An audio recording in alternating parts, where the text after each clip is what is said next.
बहुत समय पहले की बात है। एक गांव में राम नामक एक किसान रहता था।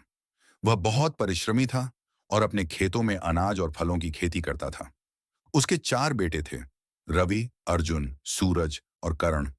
वे सभी मेहनती तो थे, लेकिन हमेशा आपस में झगड़ते रहते थे। कभी खेतों के बंटवारे को लेकर, तो कभी छोटी छोटी बातों पर। राम को यह देखकर बहुत दुख होता था। वह जानता था कि यदि उसके बेटे इसी तरह लड़ते रहे, तो वे एक दिन कमजोर पड़ जाएंगे। एक दिन उसने उन्हें एक सबक सिखाने की ठानी। शाम को जब चारों बेटे घर लौटे, तो राम ने उन्हें अपने पास बुलाया और एक लकड़ियों का गठरी दिखाया।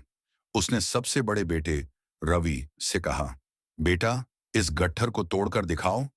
रवि ने अपनी पूरी ताकत लगा दी, लेकिन लकड़ियों का गट्ठर नहीं टूटा। फिर उसने अर्जुन को दिया, फिर सूरज और करण को भी आजमाने दिया, लेकिन कोई भी उसे नहीं तोड़ सका। तब किसान ने गट्ठर को खोल दिया और हर बेटे को एक एक लकड़ी पकड़ने को कहा। फिर उसने कहा, अब इसे तोड़ो। इस बार सभी बेटों ने अपनी लकड़ी को आसानी से तोड़ दिया।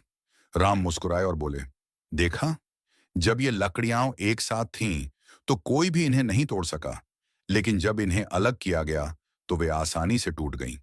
फिर उन्होंने समझाया, अगर तुम आपस में लड़ते रहोगे, तो दूसरों के लिए तुम्हें हराना आसान होगा, लेकिन अगर तुम मिलकर रहोगे, तो दुनिया की कोई ताकत तुम्हें नहीं तोड़ पाएगी।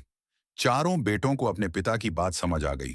उस दिन के बाद उन्होंने आपस में झगड़ना बंद कर दिया और एकता के साथ खेतों में काम करने लगे। धीरे धीरे उनका खेत फलने फूलने लगा और वे